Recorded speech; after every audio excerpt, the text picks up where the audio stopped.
It's Friday, and you know what that means. We're answering your questions.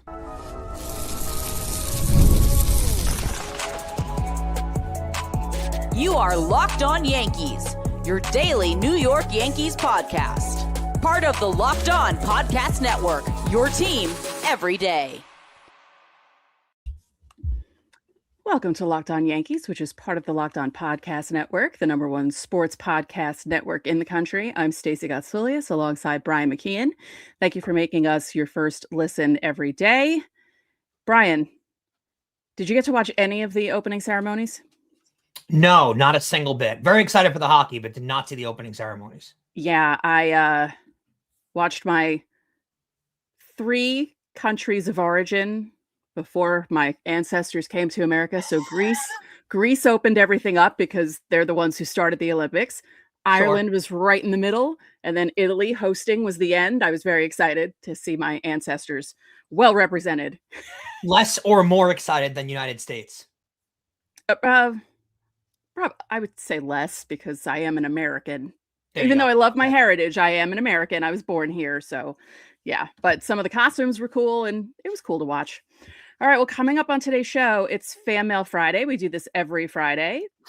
We answer your questions about the Yankees, about anything in baseball, about snow, because we've had plenty of that. Oh, and I just realized that I did everything wrong. So this will be fun. Instead of, you'll see how I mess this up, but I don't usually mess this up, but I did. All right. Okay. Every week we start off with our Locked On Yankees insiders, and every week we start off with Betty, and this is what Betty asked. See, it's not going to come up because, all right, we're just going to answer and ask the questions because I didn't do this right. Should Grisham continue to be the leadoff hitter? Who do you think might be better? What do you think of Bellinger, Judge, Rice, Stanton for the first 4? I don't hate that for the first 4. Bellinger's been a pretty decent on-base guy over the last few years. He does get on base. He doesn't strike out a lot. So I think there is a lot of value in having him lead off. I think no matter what, Betty, Judge is going to be planted in that 2 hole. I don't think he's going anywhere probably for the rest of his career, honestly. It just analytically, you get the most at-bats at the 2 hole. So he's going to probably stay there.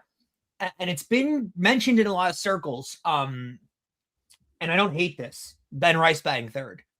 As the confidence grows on him going into the season, I don't hate him being the number 3 hitter. I don't think it's like sealed and delivered. And honestly, I don't know if their a lineup is sealed and delivered at all. And I don't know if it'll be that based on what it looks like on opening day, if that'll be the lineup the rest of the year, as shown last year when Austin Wells led off and then didn't do it the rest of the year. So we'll see what winds up happening. I don't hate Bellinger leading off, but he is also a really productive player, so I don't know if I'd love him leading off either. I think I'd rather keep Grisham so far in the leadoff hole. Yeah, I would agree with that. Let's hear what David F. has to say. David F. says, everyone is talking about Carlos LaGrange and the comparisons to Cam Schlittler's breakout last year. If Carlos Rodon or Garrett Cole face any setbacks during their rehab this spring, would you rather see the Yankees pitching lab fast-track LaGrange into the bullpen, or should they stick with a veteran bridge like Ryan Weathers to start the year, I guess is what he meant. Can I just say this before you answer?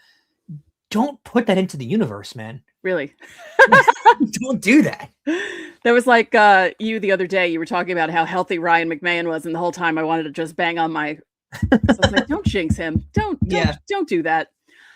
I don't know. I don't know how that would work. I'm trying to think of if there are other options for them to go to, but I'm assuming that they will work with what they have first before they do anything with LaGrange. They got Will Warren, they have Ryan Weathers, they have people that they can plug in. I would use Blackburn even could like be an opener or something. Bingo. I would use these guys way before I fast track LaGrange. The Yankees have made this mistake before with fast tracking prospects because of injuries, and it ruins guys' careers. Jabba Chamberlain to be one of them. Yeah. You can't do that with prospects. They have to develop at their own pace no matter what happens to the major league squad. So I think you'll see LaGrange at some point this year in the bullpen, but it'll be when he's ready on his account, not anyone else getting hurt. Right. Our next question is from Insider Evan. At what point this season should we as a fan base start to have an informed opinion on how good the team really is this year? I'm looking at mid-May, the Blue Jays series. If we split or lose that, we need to make major moves at the trade deadline. If we sweep or go 3-for-4, we're better off than last year. I don't think you can determine where the team is set based on one series. The Blue Jays, and especially not as early as mid-May. There are teams who are horrible until July and they turn it on and then they're able to make the playoffs. I think that's way too early to gauge what this team is going to be like. My barometer usually is Memorial Day. If you're in a competitive, based on where you're sitting in the standings on Memorial Day, is where I like to get a good range of what this team is. If they're really competitive, if they're not going to be competitive. Like if you're dead last and out of it by Memorial Day, usually you're not going to make a miraculous run and pull yourself back into it. Just like if you're in first place, there's not a guarantee you're going to win the World Series at that point. Right. So I like to have a gauge of where they are around Memorial Day. And then as we get into June and then usually 4th of July, I think you know what they are. And 4th of July is a good measurement of, are you going to buy or sell at the deadline? Right. I think that will tell you. You definitely can't go off of one series. Evan, let me point this out. What if the Yankees are in the middle of their swoon in around the time that you're saying in May when they have the Blue Jays? Yeah, what if the June Boone swoon actually kicks it in May instead of June? It happened last year, so we don't know when it's going to actually occur. So what if it comes in May and it's during the Blue Jays series and they get swept out of that series, but then they win another series later on in the year against the Blue Jays? Like, you don't know what these teams are going through at a certain time. You certainly can't judge the trajectory of this team based on one series. Right. Let's hear from Alex. Alex says, last year during spring training, I must have seen Schlittler start 4 to 5 games. He always started at home. Didn't really know anything about him at that time. And I was reflecting. I thought that maybe the Yankees did that on purpose because I'm sure they have a lot of cameras and other electronics to measure their pitchers, and on the road they can't. Not sure if that's true or if it was just a coincidence. I wonder if it'll be Cruz or LaGrange or Hess this year. I know Cruz is playing for Puerto Rico in the World Baseball Classic. I might be all wrong, but this is interesting to me. Thank you. Go Yankees. Cruz meaning Elmer Rodriguez Cruz, but now he's Elmer Rodriguez. Yes. Yeah, I wonder about that. I think maybe they just I don't know why they wouldn't have Schlittler pitch on the road. I don't think it's like a big spy thing where other teams can feel like, I don't think any team is sitting there. I think what Alex, I don't know, male or female, so I apologize, but whatever they're asking is whether or not the Yankees have more of the equipment in their home stadium than they can have on the road. Like, do they have these special pronate cameras? I read it as the other team spying on these guys and the Yankees don't want them to. Okay. See where my brain is right now? Alex is right. The Yankees. Oh, that totally makes sense. Yeah, they have special cameras and velocity measurements. There's so many things that we don't know they're doing. Exactly. Technology-wise, yeah. That is a thing, and it does exist only at George Steinbrenner Field. So that makes sense. And obviously, if you're the Reds and you're visiting, I don't even know if the Reds are in Florida, probably, but if you're the Reds and you're visiting, or the Blue Jays visiting, you're not going to have access to that equipment for your pitchers. So yes, it is absolutely a thing. I don't know if they were doing it intentionally for Cam Schlittler, because I don't know if his trajectory was the major leagues last year, but they want to see this on all these pitchers. They want to gather as much information as possible. So yeah, that is a thing. I can't believe my brain went right to other teams spying. I'm so damaged by what Houston did. I'm thinking that teams are cheating. And honestly, with all the Bill Belichick stuff, not getting into the Hall I was thinking of about that too. Yeah, you're all into. Yeah, I get it. You're very cynical. But I can't. But yeah, these teams are very, very into that kind of stuff. So I don't put it past the Yankees starting Schlittler at home intentionally for just that to reason. Keep an eye on him and to keep track of everything. That makes sense. It is crazy though, because I don't think his trajectory was at all lined up for the major leagues last year, and then he winds up starting in a playoff game and doing what he did in that playoff game, the first one. Crazy what winds up happening. It really is. Like when you think about what he did and what Savage did in the playoffs, it's ridiculous. It's so ridiculous. Ice water in their veins, amazing. Our last question of this segment comes from Insider Ethan. Have either of you been to a Cape Cod Baseball League game? Being from the area, those games were a staple of my childhood. In case you haven't heard of the league before, it's a highly regarded collegiate summer league featuring 10 teams up and down the Cape, and all the games are free to attend. Over the years, they've had very successful alumni, including the one and only Aaron Judge. I love to tell people about this league whenever I can, because even a lot of Massachusetts residents haven't heard of it, which is unfortunate considering you can see lots of future MLB players for free. I haven't been. Have you? No. No, I've never been to Cape Cod. It's really cool. I've heard it's really cool. I've never been. I'd love to make a trip up there at some point and do it because I've heard it's awesome.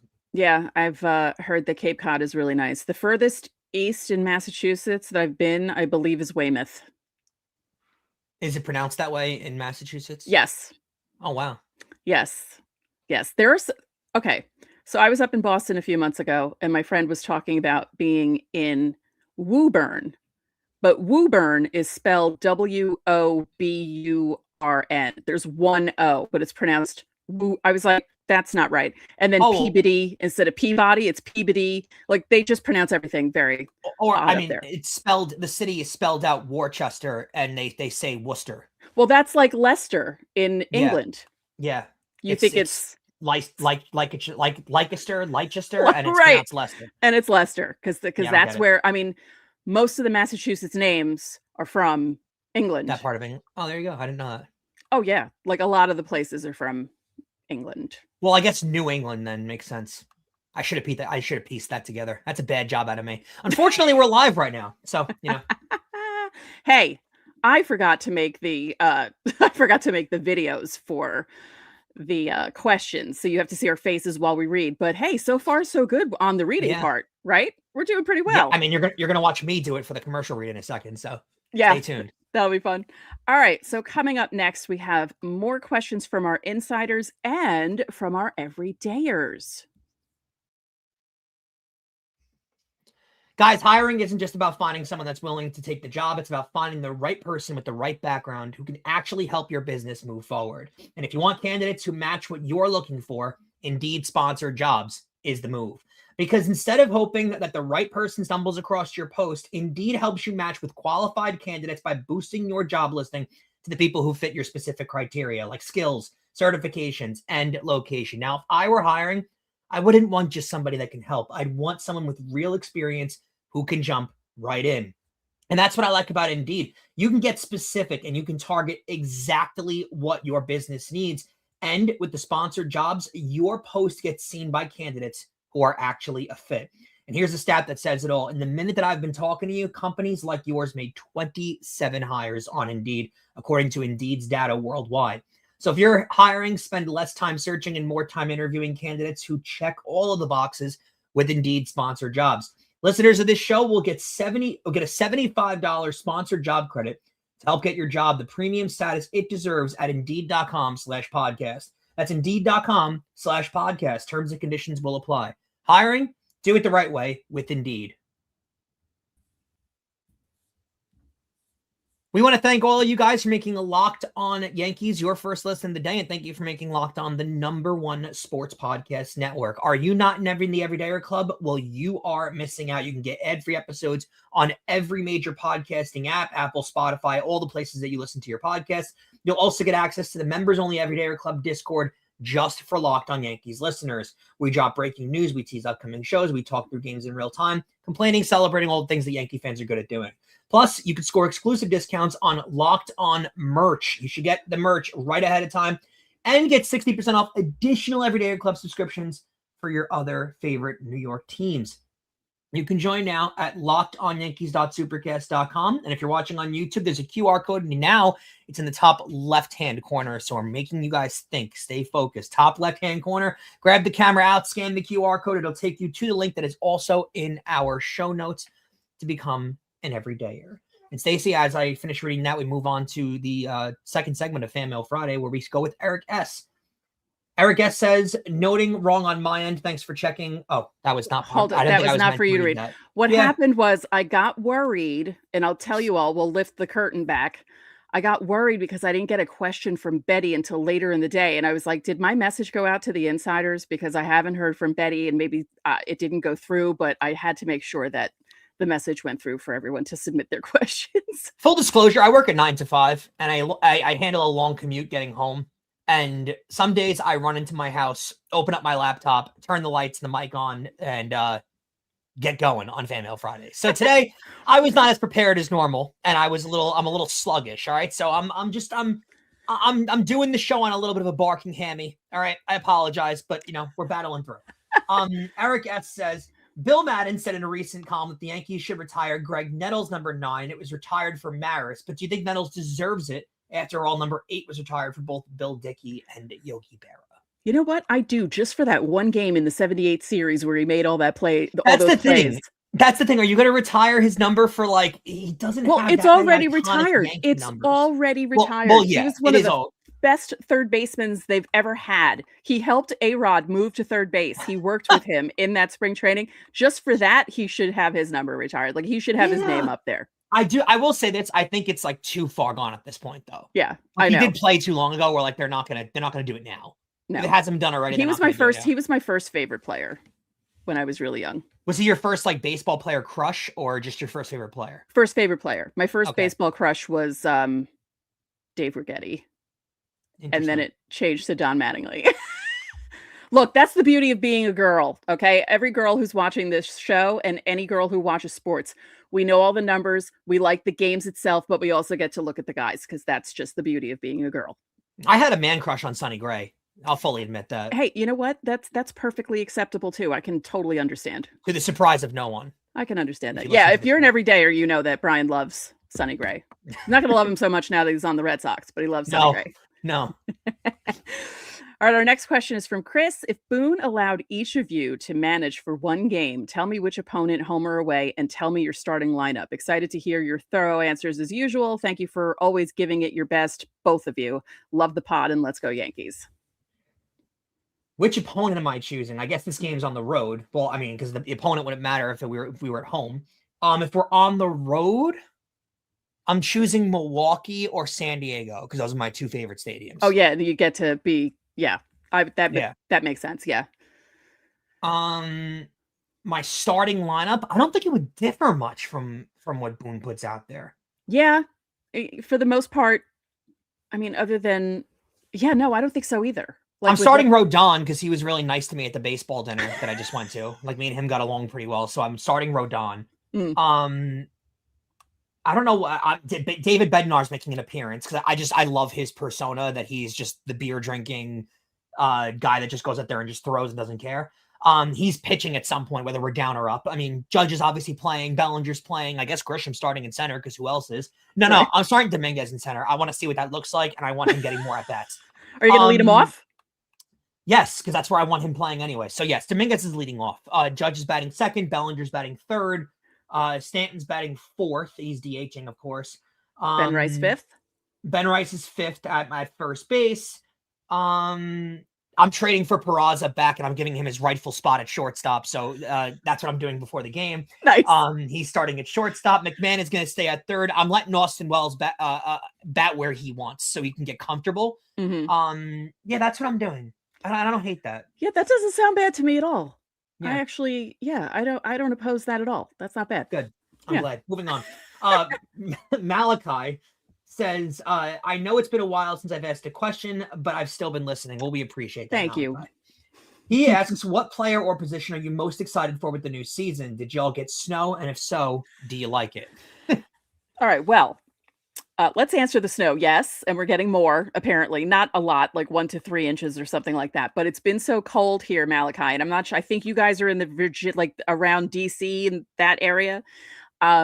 It's been cold where you are too, but it has just been, if it goes above freezing, it's barely above freezing. So the snow is not going anywhere.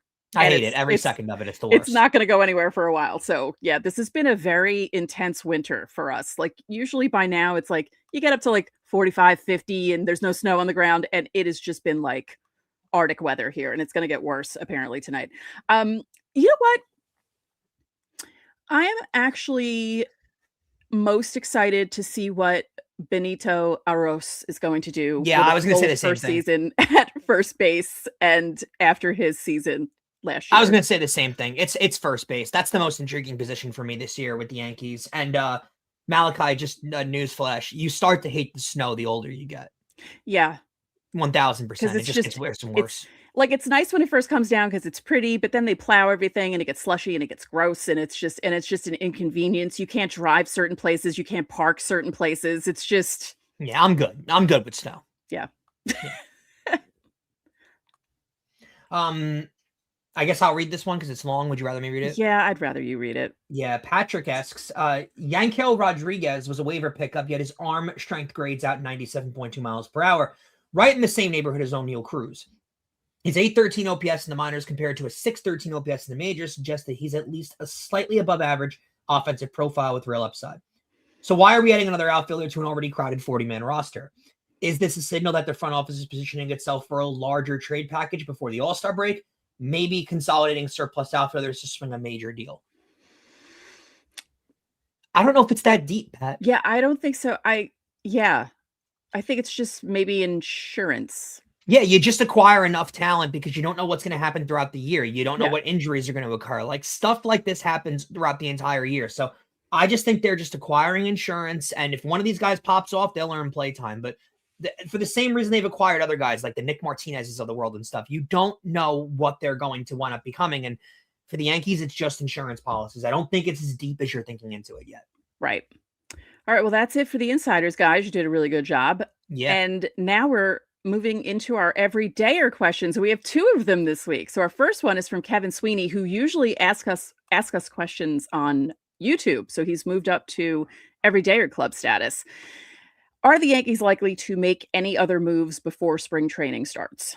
Maybe a couple of insurance pitching arms out of the bullpen, but I think as of now, it's probably it. This is the roster you're going to see that at least through the start of the year. Yeah, I would agree with that. And Tom Langen says, who's a player that you only remember from being a postseason hero or just a big moment hero? But when you look at his career, you realize he was a below average at best player. Scott Brocious comes to mind for me. Yeah, he was amazing in the 98 playoffs, especially the World Series. He won the MVP. And then when you look at the rest of it, you're like, oh yeah, okay. Like, because even when they traded for him, it's like Scott Brocious. Okay. It's funny you mentioned that because that's the player that came to mind for me. Actually, like as I was reading the question, that is the player that came to mind. Like he's a postseason hero. And I think his name still gets brought up in Yankee circles because of what he did in the playoffs, or else he'd be just an irrelevant player from the 90s. Yeah. He had the big home run against Arizona too in game 5. The big name from 09, but he's not an irrelevant player, is Hideki Matsui. But he's not an irrelevant player, so you can't use that. But he's the guy that kind of like really came out of nowhere, at least in that postseason. In the World Series, he came out of nowhere and just started, he was one of the reasons they won that World Series. Yeah, I kind of like that there were different heroes in each round. A-Rod had big moments in both the he was great throughout the entire playoffs. Teixeira was really good in the DS. He was good in the World Series too. A-Rod had the first replay home run in the World Series. Yeah. Teixeira was really good in the DS, but A-Rod was good throughout the entire thing. Yeah, I don't think any 09 really had like an unsung.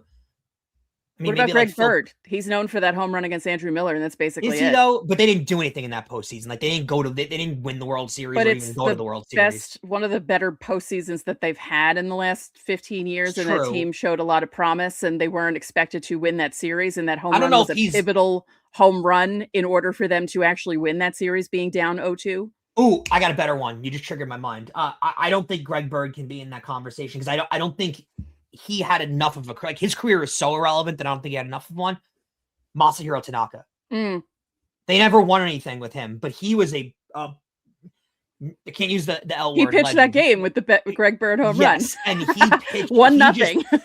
He had stones in playoff games. Like that guy just. I miss that guy. I miss him so much. And you know what it is? Really good pitcher up until his postseason debut, where you thought, yeah, I'd like Tanaka. He's got ace quality stuff. Like he's probably number 2, but I like him a lot. Man, when he started pitching in playoff games, he developed a whole new love Yankee fans had for him because he had stones. He did. He just stoic in his face, didn't care. Blood pressure did not rise. I love that guy. And they didn't even win with him, but what a gamer. Yeah. All right. Coming up next, we're going to move into our YouTube questions. Can't wait to see what those are. Guys, tax season doesn't have to take over your life. This year, TurboTax is making it easier than ever to just hand things off and move on with your day. Now, with TurboTax full service, you can have your taxes done by you, for you, by a trusted local expert from start to finish without the stress or guesswork. Instead of spending hours trying to figure out forms, you can meet with the local TurboTax expert in person or connect with them online, and they'll handle everything from W-2s to self-employed forms and work to get every single deduction possible. It's a huge time saver, and it gives you real peace of mind knowing that an expert is handling everything.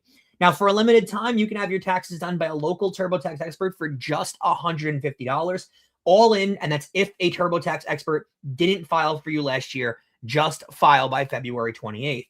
Take taxes off your plate and get back to your life. Visit turbotax.com/local to book your appointment today. Guys, we close it out to the week. This Sunday is going to be Super Bowl Sunday, and I'm very excited. It is, Stacey. It is my favorite holiday of the year. I love it so much. Do you have any kind of Super Bowl tradition or anything that you guys do specifically for the Super Bowl, or no? No, I usually go to my friend's house. Okay. We do our own boxes, and his wife makes gift bags that we win. Love that. Yeah. Love that. It's actually really cool. And people bring food, and it's a lot of fun. I go to my friend's house too. We keep it fairly low key. Like the max amount of people we'll have is like 6, because I don't like it being too crowded. I get there 2 hours in advance, so I have my seat where I want to be sitting. I don't want to be in a bad viewpoint. I don't eat while the game is being played. It's like a strict rule that I have. I eat beforehand, and I use halftime for that because I don't want to miss anything. I don't want to miss any commercials. You are so funny. That's funny. Nothing. I love it. It's my favorite holiday of the year. So I can't wait for it. Go Seahawks from my perspective. Also, on Monday, or we'll be releasing it on Sunday, I guess, or Monday. Neil Best, the former Newsday reporter, will be on the show. He will be interviewing him about his career.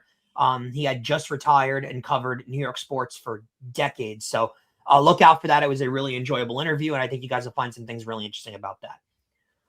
Let's go to our YouTube questions to close it out, Stacey. Why So Serious? 92.99. One of my favorite movies ever, The Dark Knight. So good. It's just unbelievable. Heath Ledger's performance, legendary. What kind of food do you want to see sold at Yankee Stadium? What promotional item would you add?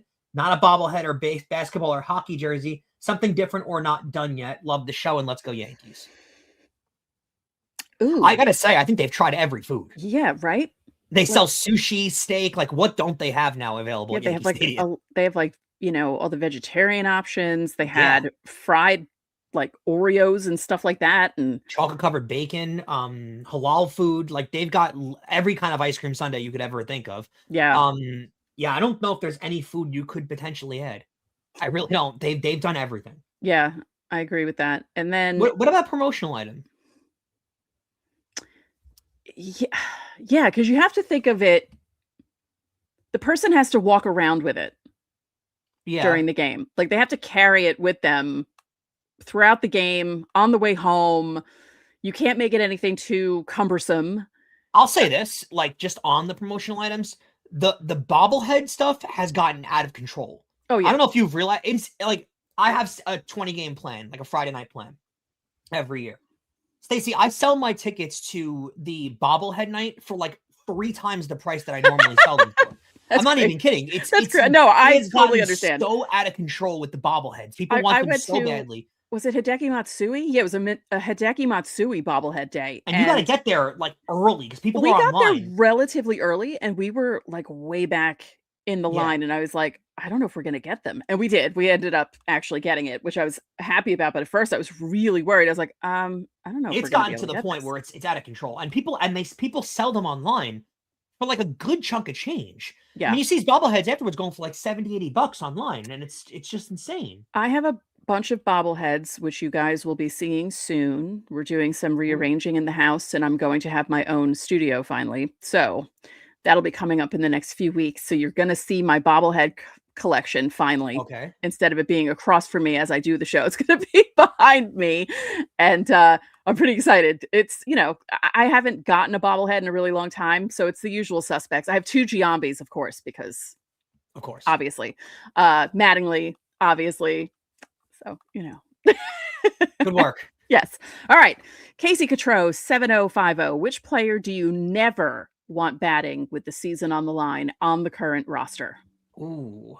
I mean, I think one of the Volpe? top contenders. Yeah, Volpe, Caballero. One of the top contenders, honestly. Hey, the playoffs were on the line and Caballero got that walk-off. Yeah, it's true. One of the ones that I would say is based on his performance last year, Trent Grisham. He was awful in the postseason last year. Yeah, he disappeared. Oh man, if Trent Grisham played the way he did all season in the playoffs, they at least take it to 5 games with the Blue Jays and possibly even win, because it would have been. I don't know if they take the series, but yeah, I think they could. I think they could. They got dominated. They got dominated because Aaron Boone can't manage. In those first 2 games, they got dominated because Aaron Boone changing made stupid mistakes. But then Trent Grisham's performance isn't exactly changing the outcome of that series. Well, no, if they're doing better offensively, then he doesn't have a chance to make those stupid decisions, and then they could win the games. True. My final answer for this is Chen Ming Wang. I don't want to see him with a bat ever because it ruined his entire career. I still hate Houston for that. Like, that's my main hate for Houston because of that. Really? Over the cheating scandal? Over the cheating scandal. It's because of, I loved Wang. I loved him. I loved how much Mike Mussina loved him. It was such a devastating injury. Yeah. Really, really great stuff too. What an unbelievable pitcher. Excuse me. Zach Zeus 55. No, Jesus. Jesus. I'm so sorry. Yeah. Jesus 55-6. If my memory serves me correctly, Brian Cashman signed a 4-year deal after 2022, which means this is the last year of his contract. So did he decide to pull a Mike Tomlin and not return, and who would replace him? No, he's not going anywhere. No, he's going nowhere. He is never going anywhere. He's going to be 98 years old, and he's still going to be the GM if he lives that long. Yeah, he's not going anywhere. I think he's got one of those deals where it's like if he wants to return, he's returning at this point. Like he's a part of the family. Like if he wants to come back, he's coming back. There's no question about that. Yeah, it basically would be like them getting rid of someone from the family. He's entrenched in that family. There's no. I don't know. Honestly, like I think the guy that would replace him, I don't think it would be like a household name. Like I honestly, I think it would wind up being like a guy you probably haven't heard of before with really massive analytical ties. Right. It'll be someone that's with a really, really analytical organization. Tampa, San Diego. Like they'll steal someone from a really analytical franchise. That's what they'll wind up doing. Yeah. But I think there's a better chance of him being ancient and still being the GM. Yeah. I don't think he's going anywhere. He's gonna retire. Like he'll retire. Like that's when he'll leave when he retires. And but he's what in his 50s? Yeah. Like he's not retiring anytime soon. Like no. He's got and I think also too, like he's 58 years old. He's chasing the World Series. Yeah, he's chasing another title. So I don't think he's going anywhere. No, he's not. All right, our last question of the day, Mark Carpentieri. Who do you think would be the next player to have a farewell tour like Jeter and Mo had? I guess he means a Yankee, not just a major leaguer. Yeah.